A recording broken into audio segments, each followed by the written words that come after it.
जय जिजाऊ जय शिवराय। मी शेतकरी संघटनेचा कोकण विभागीय अध्यक्ष।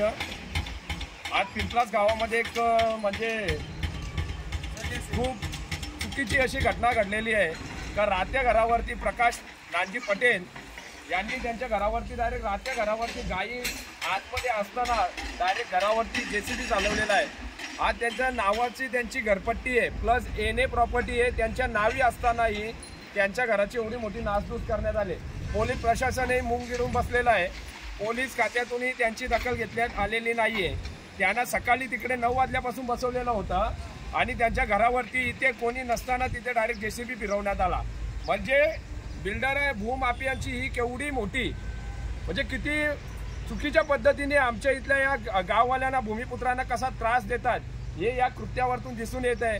पोलीस प्रशासनाला जाग नाही आली तर 100% आम्ही पोलीस प्रशासनाच्या कोणगाव हद्दीमध्ये हे घडलेलं आहे आणि कोणगावचे एकही प्रशासक अधिकारी याची दखल घ्यायला तयार नाही आहेत। तुम्ही काय बोलू शकता? बोला।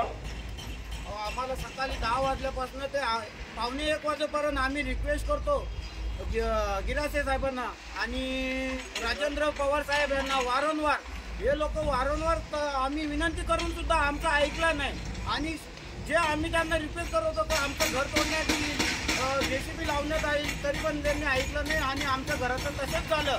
आम्ही इथे यायला इथं पूर्ण घर आमचं तोडण्यात आलंय, पूर्ण झाडं तोडली, माझ्या गाईला मारहाण केलेली आहे, झाडांची कत्तल करण्यात आली आहे। कुठल्याही प्रकारचा इको फ्रेंडली म्हणून असं कुठल्याच प्रकारे कुठल्या शासनाला न माहिती देता इथं झाडं तोडलेली तुम्ही बघू शकता का झाडांची कशी बघा कशा पद्धतीने इथं नासधूस करण्यात आलेली आहे। आणि माझं राहतं घर आहे, या व्यक्तीचं राहतं घर आहे नागेश सहदेव म्हात्रे, हे यांचं राहतं घर आहे।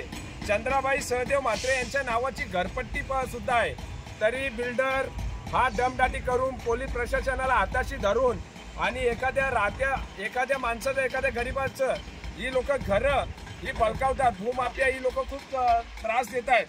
आज तुम्हाला सांगतो या भिवंडीमध्ये भरपूर अशा घटना होतात, पण आज पहिली घटना आपण लाईव्ह मध्ये येत आहे। जय जिजाऊ जय शिवराय। पूर्ण माझी झाडं वगैरे तोडले।